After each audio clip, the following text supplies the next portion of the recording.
है, तब तक शुरू कर लिया जाए। हेलो आ गए, good morning to all of you.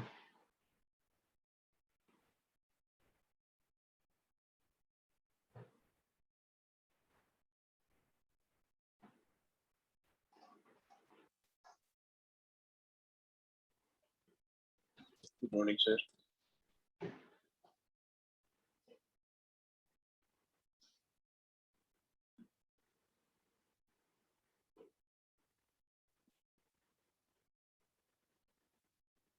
ठीक है, तब तक कुछ बात रिपीट करता हूँ, तब तक बाकी लोग आ जाएंगे अपना। जैसे जो डायमीटर का एक डेफिनेशन दिया था, डायमीटर क्या होता था? Locus of mid point of given system of parallel chord, है ना? Locus of mid point of given system of parallel chords of parabola is diameter of parabola. तो ऐसे ही यही डेफिनेशन होता है सारे कोनिक सेक्शन के लिए, है ना? And point of concurrency of diameter is known as centre of conic, centre of. जबकि पहले हम उल्टा जानते थे, point of concurrency of diameter is centre, लेकिन हम कहते थे सेंटर से पास होने वाली लाइन को डायमीटर कहते हैं, है ना? ये रिवर्स कॉन्सेप्ट था कि पहले डायमीटर आया फिर सेंटर आया। If diameters are concurrent then centre will exist, otherwise the curve will be non central curve. तो पैराबोला एक नॉन सेंट्रल कोनिक है, ये अकेला कोनिक सेक्शन है जिसमें कोई सेंटर नहीं होता, वरना सर्कल में सेंटर है, वो पहले से जानते हैं। इलिप्स का भी सेंटर होता है और हाइपरबोला का भी सेंटर होता है, क्योंकि diameters are concurrent lines, diameters are concurrent. ठीक है, चलिए अभी एक ग्रुप में मैंने क्वेश्चन भेजा है, उसको देख लीजिए। ये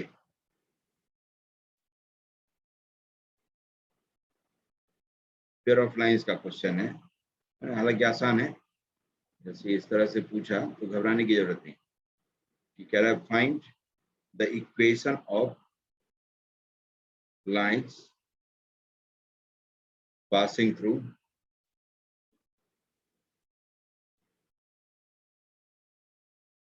passing through 1, 2 and parallel to lines, and parallel to lines 2x square minus xy minus of 3y square equal to 0। ठीक है, तो equation of lines passing through this and parallel two lines, दो लाइंस है, दो line है जिनके parallel में 1, 2 से पास होने वाली लाइन का इक्वेशन लिखना है। तब इससे क्या करेंगे, स्लोप ले लेंगे, क्योंकि इसके पैरेलल में ही तो चाहिए। तो बताया था कि पेयर ऑफ लाइंस से में जब इक्वेशन होमोजीनियस हो तो वो ओरिजिन से पास होने वाले पेयर ऑफ लाइन की इक्वेशन को रिप्रेजेंट करेगा।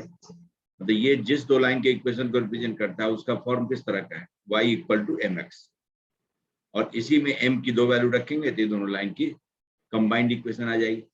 तो आप क्या करिए, बैक इसमें y इक्वल टू mx डाल दीजिए, होमोजीनियस है तब, है ना? y इक्वल टू mx डाल दीजिए तो सीधे m की वैल्यू आ जाएगी, mx square minus of 3m square x square हो गया। x स्क्वायर कॉमन आकर के हट जाएगा तो आ जाएगा 2 minus m minus 3m square equal to 0। तो 3m square plus m minus 2 equal to 0। अब मिड टर्म स्प्लिट कर दीजिए, 3m square plus 3m minus 2m minus 2 equal to 0 हो गया। तो 3m माइनस 1 और इंटू m प्लस 1, ये दो इसका फैक्टर हो गया। तो m की दो वैल्यू आ गई, 1/3 और -1। ठीक है, तो इसी स्लोप वाले लाइन की इक्वेशन आपको लिखना है, कहां से पास होता हुआ, तो 1, 2 से पास, लिख डालिए। तो 1, 2 से पास होने वाली लाइन जिसका स्लोप -1 है, 1/3 है, इन दोनों लाइन की इक्वेशन आप लिख सकते हैं। यहीं पर मैं लिख देता हूँ, y माइनस 2 इक्वल टू 1/3 और टाइम्स x माइनस 1, मतलब 3y minus 6 equal to x minus 1, मतलब x minus 3y plus 5 equal to 0। हो गया, एक लाइन आ गई है। दूसरी लाइन लिखते तो y minus 2 equal to slope minus 1 times x minus 1, तो लिख लेंगे x प्लस वाई और माइनस 3 इक्वल टू 0। अब दोनों को मल्टीप्लाई करके 0 कर दीजिए, पेयर ऑफ लाइन्स आ जाएगी। दोनों सेपरेट लाइन का है तो ये दोनों लाइन, यही दोनों लाइन है, लेकिन पेयर ऑफ लाइन्स ही पूछेगा। जब पेयर ऑफ लाइन्स दिया है तो कहेगा फिर पेयर ऑफ लाइन्स बताओ। x माइनस 3y प्लस 5 भी 0 था, x प्लस वाई माइनस 3 की वैल्यू भी 0 है, तो दो 0 का प्रोडक्ट हमेशा 0 हो गया। यही आपका पेयर ऑफ लाइन्स है, इसको मल्टीप्लाई करके लिख दीजिए। हो गया, equation of line passing through some given point and parallel to pair of lines. ठीक है, तो दोनों का कंबाइंड इक्वेशन दिया गया। सर शिफ्टिंग ऑफ ओरिजिन के तरीके से भी निकाल सकते हैं, वो कैसे करेंगे? कौन सा है? यही क्वेश्चन शिफ्टिंग ऑफ ओरिजिन से भी निकाल सकते हैं ना? किसका कोऑर्डिनेट? शिफ्टिंग ऑफ ओरिजिन के तरीके से भी निकाल सकते हैं ना इसको? हाँ, कर सकते हैं। शिफ्ट ऑफ ओरिजिन नहीं, find the shifting of origin क्यों करेंगे? Equation of line passing through 1,2 है, तो लाइन ही बदल जाएगी ना। शिफ्टिंग ऑफ ओरिजिन का यूज कब करते हैं? जब कर्व का इक्वेशन ये दिया हो, नहीं तो उसमें गलती की गुंजाइश है, एक्सपर्टाइज नहीं होगी, तब गलती कर बैठेंगे। जैसे ये है लाइन है, समझ गए? ये लाइन है दिया हुआ, इस रेफरेंस एक्सिस के रिस्पेक्ट में इसका इक्वेशन मालूम है, और अब हमें रेफरेंस एक्सिस को यहां पर शिफ्ट करना है। लाइन नहीं शिफ्ट हो रही है क्या?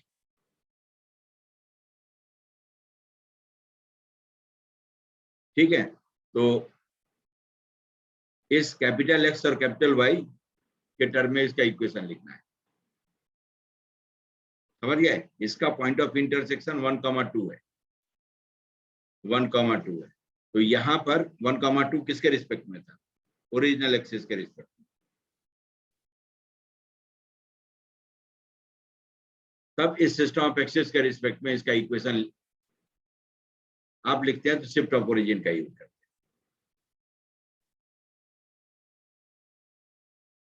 ठीक है, अब यहाँ उल्टा है, ओरिजिन से पास होने वाली लाइन दिया हुआ है, अब इस कैपिटल एक्स और कैपिटल वाई को यहाँ पर शिफ्ट करवाना है, तो इसके रिस्पेक्ट में इसका कोऑर्डिनेट क्या हो जाएगा?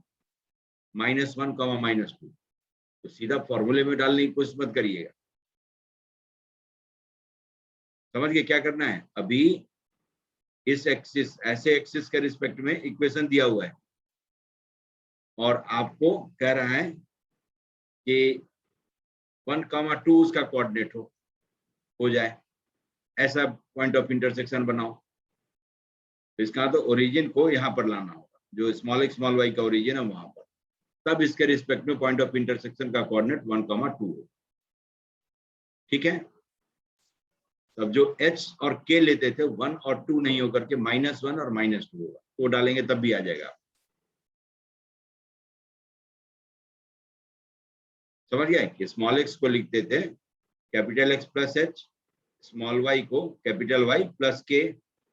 तब यहाँ पर here h will be -1 and k will be -2।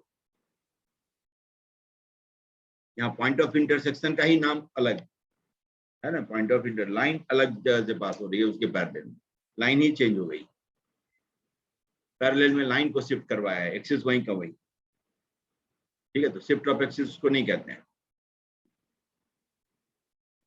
ठीक है, जब लाइन वहीं की वही होती तब कहते हैं कि ओरिजिन शिफ्ट हुआ है, एक्सिस शिफ्ट हुआ है, लेकिन यहाँ पर पूरी लाइन ही शिफ्ट हुई है, पैरेलल में मूव हुआ है।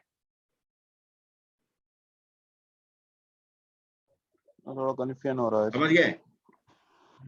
इस वाले में थोड़ा कंफ्यूजन हुआ है, यही बात में। हाँ, नहीं होने का मतलब यही होगा, इसमें H1 और K2 डालते होंगे, लिख दिया होगा कि शिफ्ट ऑफ ओरिजिन का यूज करेंगे। हाँ, इसमें कंफ्यूजन हो रहा था ओरिजिन शिफ्ट में। origin has not shifted, in fact lines have been translated, line he translate हुई है, एक्सिस वहीं का वहीं है। ठीक है, तो जो हमारे पास रिलेशन है उसमें ओरिजिन शिफ्ट होता है। ठीक है, ओरिजिन शिफ्ट होकर के एक जगह से दूसरी जगह जाता है, लेकिन अब क्या है कि ओरिजिन वही है, लाइन ही टहल करके कहीं और चली गई।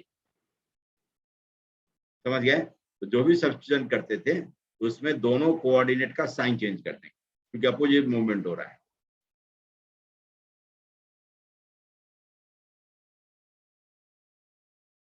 तो उसका यूज करेंगे तो थोड़ा एक्सपर्टाइज हो करके ठीक से करना है, वरना ये करिए आराम से हो जाएगा। ठीक, चलिए तो आगे की कार्रवाई की जाए। एक क्वेश्चन सर मैंने भी भेजा सर, वो देख लीजिए। एक मेरा भी देख लीजिए। क्या है देखिए, एक सवाल और आ गया स्वर्ण के, इनको भी देख लें क्या है।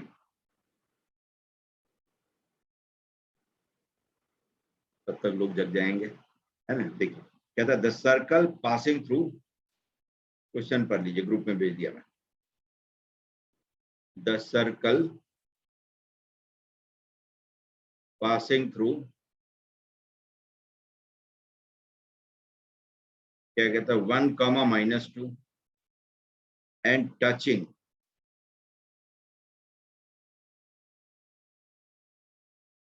the axis, the axis of x at 3, 0 also passes through the point।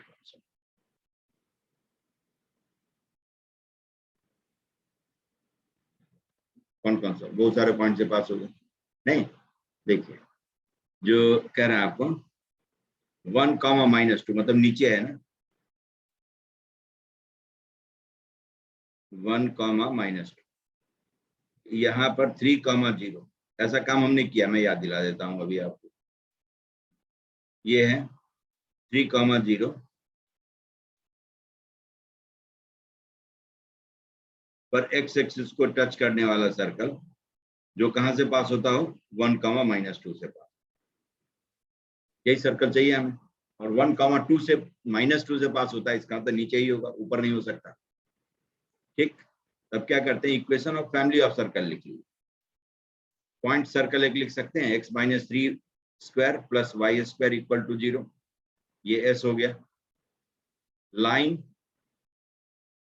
y equal to 0, x axis, इन दोनों के पॉइंट्स ऑफ इंटरसेक्शन से पास होने वाले फैमिली ऑफ सर्कल का इक्वेशन लिख सकते हैं, lambda times of y equal to 0, s plus lambda times of l equal to 0। क्या होता है, अब this circle should pass through 1, -2 satisfy करेगा, तो 1, -2 सेटिस्फाई करवा दिए। 1 - 3 का square plus 4 plus lambda times -2 equal to 0।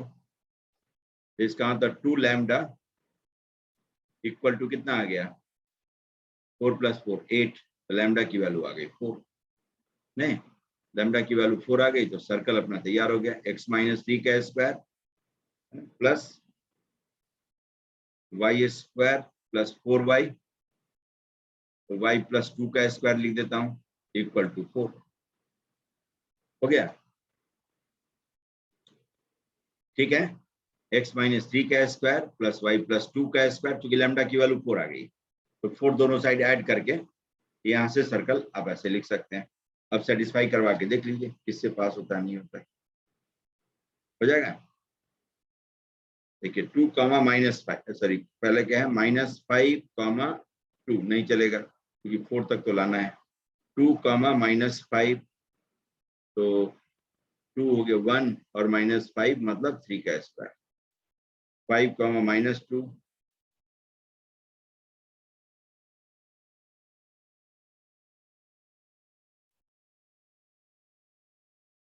कोई भी पॉइंट नहीं है क्या, -3, 0 -5, 2, कैलकुलेशन को जरा चेक कर लीजिए एक बार।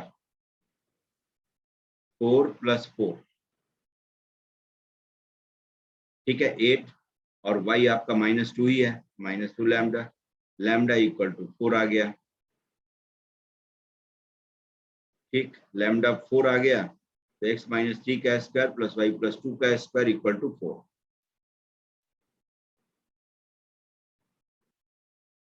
ठीक, अब इसमें से कोई पॉइंट, ये गलत दिया हुआ है ऑप्शन, है ना? नहीं, हो गया सर। है? 5, -2 सेटिस्फाई कर रहा कर रहा है है। सेटिस्फाई, तो देख लीजिएगा। अच्छा, यहाँ -2 हो जाएगा तो हो जाएगा ना, गलत। मैं -2 देखिए, -2 खोलिए, 1 0 हो जाए तब आ जाएगा। वही मैं कह रहा हूँ कि 2 स्क्वायर का सम 4 कहाँ से होगा? सब इंटीजर है। -2 है दिया हुआ है, हाँ सी में तो है ना, सी में है -2 आ गया। या तो -3 दिया होता या -2 दिया होता तो हो सकता था, वरना दो इंटीजर के स्क्वायर का सम 4 हो ही नहीं सकता है, क्योंकि इंटीग्रल कोऑर्डिनेट्स है। 5, -2 हो गया। चलिए, ठीक, तो आज के 2 सवाल। सर फिर इसे हाँ, सर ऐसे भी तो कर सकते हैं सर। तो हाँ, जैसे मतलब ये 3, 0 है, तो जो यहाँ उसका पर dy/dx सेंटर भी का 0 होगा, y भी 0 होगा। हाँ, जो उसका ठीक है, सेंटर का कोऑर्डिनेट होगा वो 3, -y होगा। बिल्कुल। और सर रेडियस 3, बाई हो जाएगी। ये ले लीजिए और यहाँ से इसका डिस्टेंस रेडियस के बराबर कर दीजिए। हाँ सर, समझ ठीक है गए? सर। ये और ये रेडियस इक्वेट कर दीजिए, आ जाएगा। ये 3, y ले लीजिए या k ले लीजिए। 3, k, x कोऑर्डिनेट तो फिक्स है, ये हो गया।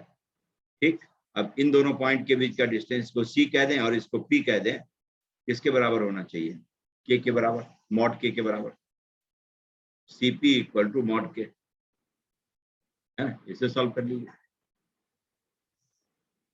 समझ गए कि cp square equal to mod k square. अब यहाँ से k की वैल्यू आ जाएगी, छाप दीजिए। ठीक है, जी सर। इसे भी कर सकते। ज्योमेट्री है, सर्कल के साथ आप जबरदस्ती नहीं करेंगे तब तक वो आपको तंग नहीं करेगा, खूब आराम से फुल्ली सॉल्व हो जाएगा।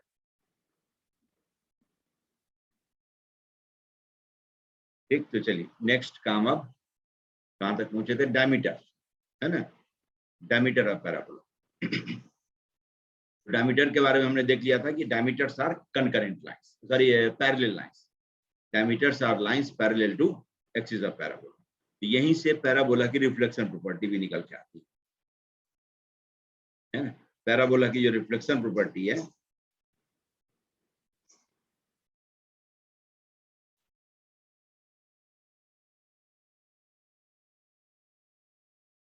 ये है कि every ray incident parallel to axis of parabola will be reflected by parabola to pass through its focus।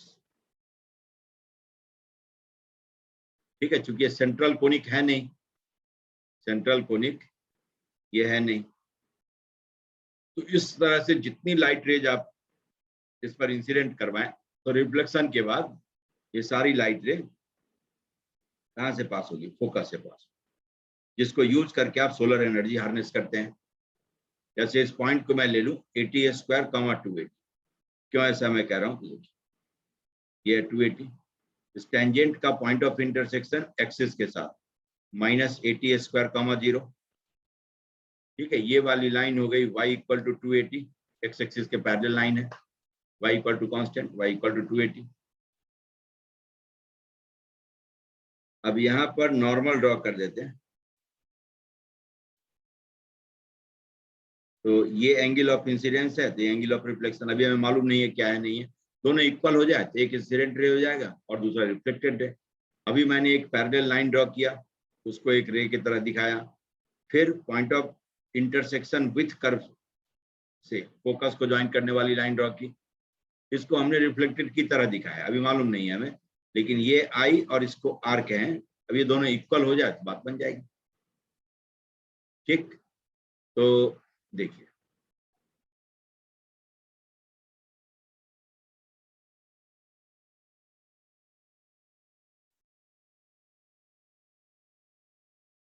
अब ये नॉर्मल का इक्वेशन क्या लिख देते हैं? y equal to -tx plus 280 plus 80 cube, ये n मैं लिख देता हूं। इसका कोऑर्डिनेट है 2a प्लस 80a स्क्वायर। ठीक है, तो देखिए ts ये भी a प्लस 80a स्क्वायर है,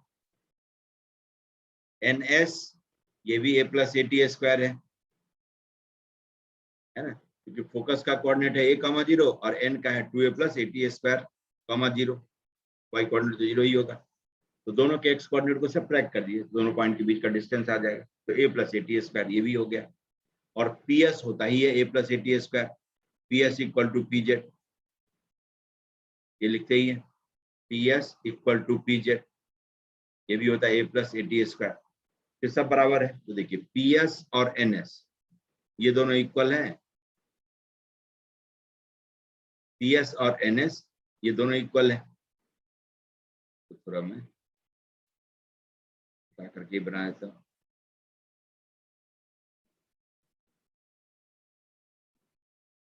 ये ठीक है, ये दोनों एंगल इक्वल है, PS और NS इक्वल है, PS is equal to NS, इसका मतलब ट्रायंगल PSN इज आइसोसेलेस। ठीक, तो angle SPN is equal to angle SNP, अब तो आ ही गया, इक्वल टू R, और ये N पर का एंगल और I ये दोनों अल्टरनेट एंगल है। ठीक है, and this is equal to angle NP, और इधर मैं Q कह दूं, NPQ। ठीक है, अल्टरनेट एंगल।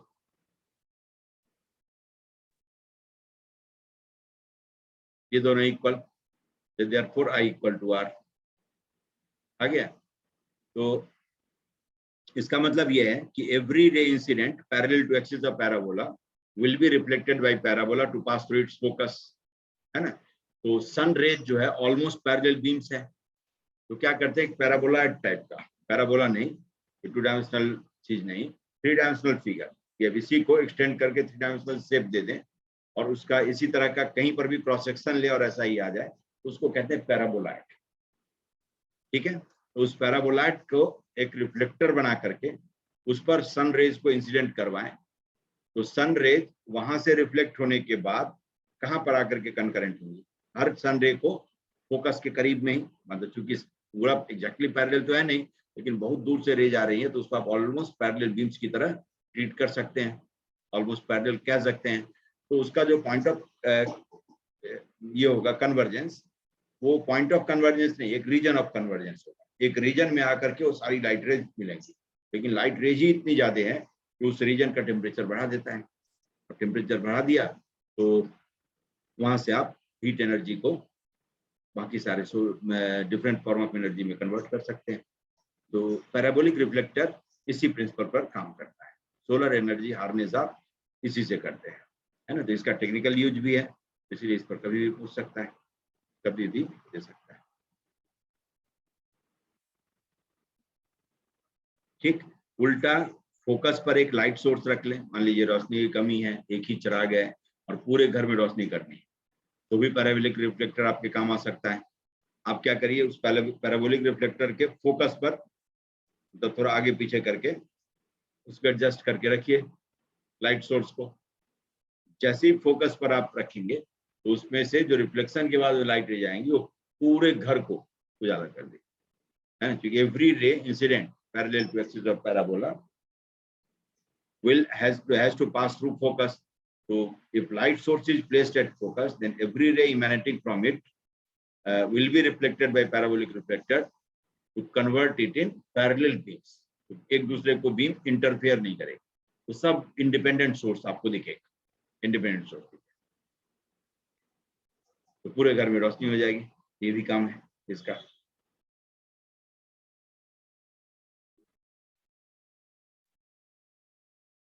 ठीक है, ये हो गया इसकी रिफ्लेक्शन प्रॉपर्टी। अब चलिए अब जरा कुछ कॉमन काम कर लें, है ना। जैसे पूछ लेता है कई बार कि find length of shortest normal cord, normal chord of parabola. Say x square equal to 4y लिख लेता, या x square equal to y ही ले लिए, क्यों 4 को रखते हैं, x square equal to y. ठीक है, find length of shortest normal cord of parabola. तो पैराबोला किस तरह का है, ये x को -x से रिप्लेस करने पर कोई फर्क नहीं पड़ता, तो curve is symmetrical about y axis, ये इस तरह का पैराबोला. और चूंकि y एक्सिस के अबाउट सिमेट्रिकल है, तो एक कॉर्ड जो नॉर्मल भी है और जिसकी लेंथ सबसे कम है, वो ऐसी होगी, से ए बी है, तो दूसरा कॉर्ड इसी ए का रिफ्लेक्शन वाई एक्सिस में लेकर के बनाए और बी का रिफ्लेक्शन वाई एक्सिस में लेकर के बनाए, तो ये सिमेट्री का कहना ही है. तो एक इन्वेस्टिगेट हुआ तो दूसरा अपने आप आ जाएगा. पॉइंट आप ले सकते हैं, एक्स को टी ले लीजिए, पैरामेट्रिक कोऑर्डिनेट ही तो लेना है, एक कोऑर्डिनेट आप असाइन करिए, दूसरा वो बता देगा. एक्स टी रखें तो वाई क्या कहेगा, टी स्क्वायर. ठीक, से इस पॉइंट पर ये नॉर्मल है, ये नॉर्मल आकर बी पर मिलता है, इसका कोऑर्डिनेट आप ले सकते हैं T1, T1 स्क्वायर, ये आ सकता है. अब ए का मिरर इमेज वाई एक्सिस में लेते हैं तो क्या हो जाता है, -t और t स्क्वायर. जब t की दो वैल्यू है equal in magnitude and opposite in sign, तो इसका मतलब ये आपके दिमाग में चलना चाहिए, क्या आएगा, ये ऑब्वियस है, हमें एक से मतलब है, एक आ गया तो दूसरा अपने आप आ जाएगा. तो पॉजिटिव वाले को एक्सेप्ट करते चलिए, नेगेटिव वाले को तब तक पोस्टपोन करते चलिए, बाद में इंटरप्रेट करके बता देंगे कि ऐसा दो कॉर्ड होगा, कितना कॉर्ड होगा तो 2 होगा, कॉर्ड का इक्वेशन क्या है तो दोनों कॉर्ड का इक्वेशन लिख करके तैयार रहिए, जो ऑप्शन मैच कर जाए वो सही है. ठीक, अब ये ए बी नॉर्मल है और ये कॉर्ड भी बनाता है, तो इसी में कहता है कि सबसे छोटे लेंथ का कॉर्ड कौन सा होगा, जो एक एंड पर पैराबोला पर नॉर्मल. तो ए बी स्क्वायर लिखते हैं, तो लिख सकते हैं t - t1 का square and plus t square - t1 square का स्क्वायर. अब t - t1 का स्क्वायर कॉमन ले लें, क्या बच जाएगा, 1 + t + t1 का स्क्वायर. ठीक है, अब इसको डिफरेंशिएट कर दिए, dy/dx इज 2x. ठीक है ना, तो ये हो गया 2t. तो स्लोप ऑफ नॉर्मल तो लिख सकते हैं आप, स्लोप ऑफ नॉर्मल एट ए, ये कितना हो जाएगा, -1/2t, क्योंकि dy/dx is slope of tangent it's a point, और टेंजेंट और नॉर्मल दोनों म्यूचुअली परपेंडिकुलर लाइन होती है, तो दोनों के स्लोप का प्रोडक्ट -1 आ गया, -1/2t. अब एज यूजुअल लाइन की इक्वेशन के लिए या लाइन के कंडीशन के लिए यही आप करते हैं, दो अलग अलग तरह से स्लोप निकालकर फटाफट इक्वेट करते हैं. तो आप कर देते हैं, ए बी का स्लोप एक क्वाड्रेटिक ज्योमेट्री के कॉन्सेप्ट से y1 - y2 x1 - x2, तो लिख सकते हैं t square -t1 square divided by t - t1, this must be equal to -1/2t, क्योंकि यही ए बी लाइन नॉर्मल भी है और नॉर्मल का स्लोप आ चुका है. t is not equal to t1, तो t - t1 कैंसिल कर सकते हैं, तो t + t1 विल बी -1/2. हो गया. अब चलिए ए बी स्क्वायर निकालने के लिए मैं t1 को हटा देता हूं, है ना. एक वेरिएबल में जिसकी मैक्सिमम मिनिमम वैल्यू निकालनी है वो एक्सप्रेस हो जाए तो कैलकुलस हमारी मदद करेगा, है ना. पैराबोला का बस इतना काम है, देख रहे हैं, उसमें आधा काम लाइन ही किया है. तो t - t1 के जगह पर लिख सकते हैं -t - 1/2t, ये हो जाएगा. तो -2t t1 के जगह पर तो प्लस हो जाएगा, है ना, -t - 1/2t, तो 2t + 1/2t क्या स्क्वायर, और टाइम्स 1 + 1/4t स्क्वायर. ठीक है, 4t स्क्वायर और इंटू 1 + 1/4t स्क्वायर का क्यूब हो गया.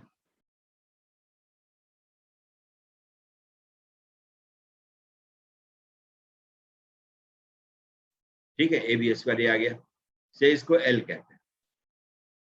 तो dl बाई डी टी, इसको आप लिख सकते हैं 4 और इंटू, अब डिफ्रेंशिएट कर दीजिए 2t, पहले का डिफरेंशियल, बाकी को एज इट इज रखिए, 1 + 4t स्क्वायर का क्यूब,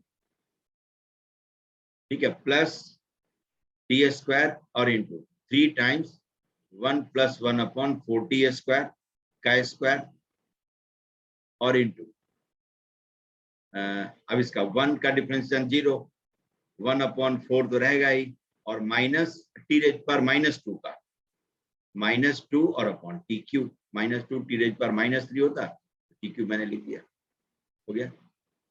देखिए टी स्क्वायर से इसका क्यूब आप हटा सकते हैं। तो थोड़ा सा मैं हल्का कर लेता हूँ, जैसे 4,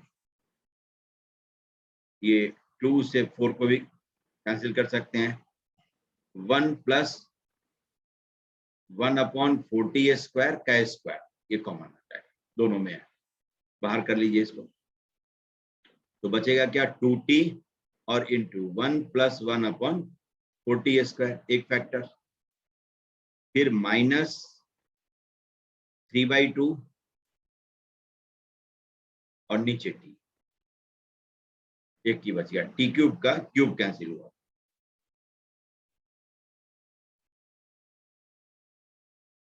हो गया।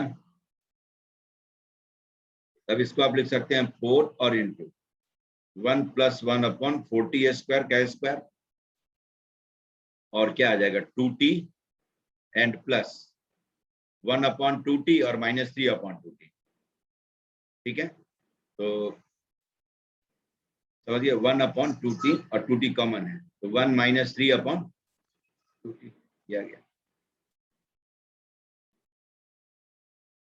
अब तो आसान हो गया, ये 1 + 1/4t स्क्वायर का स्क्वायर ये कभी 0 हो नहीं सकता, तो 2t - 1/2t यही 0 होगा।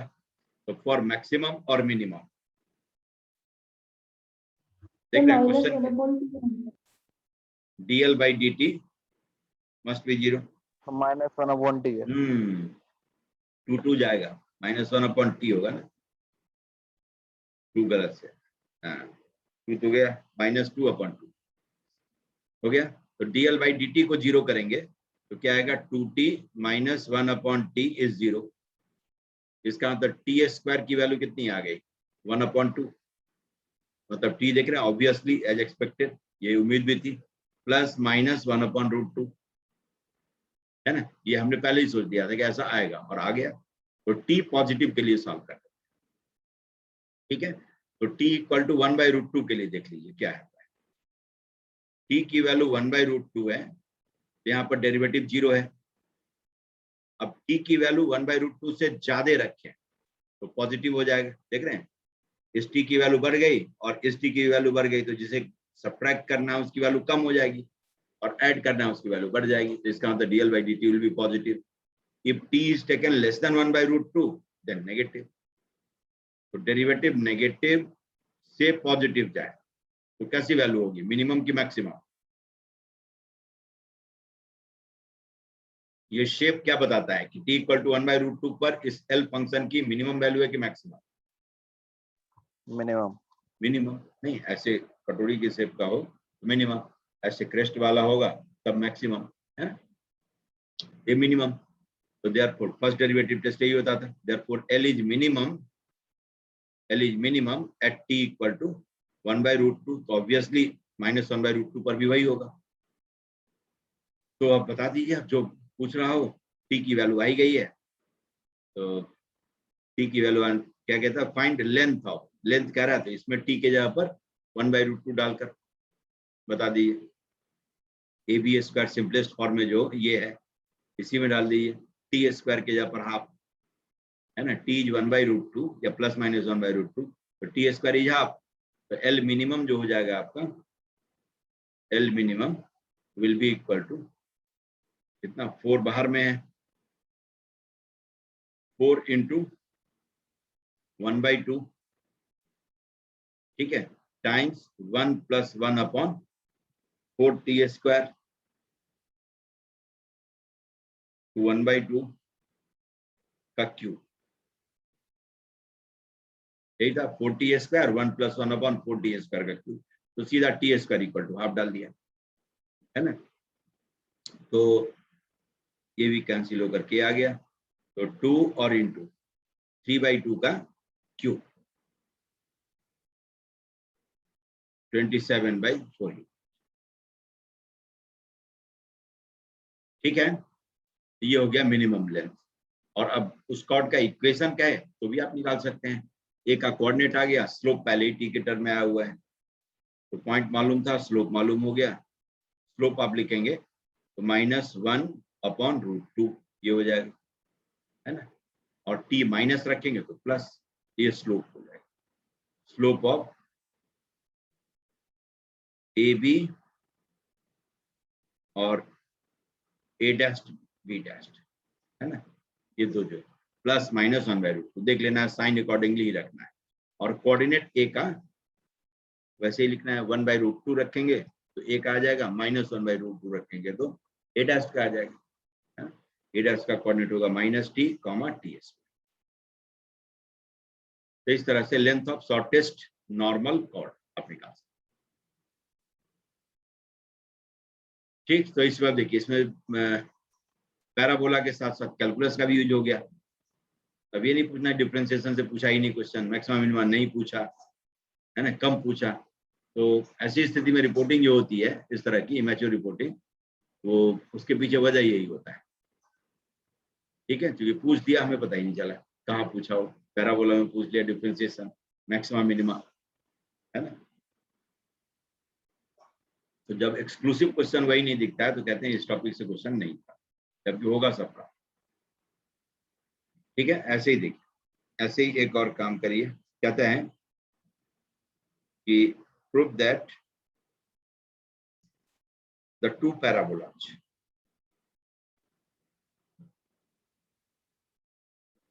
y² = 4ax and y² = 4cx - b can't have a common norm.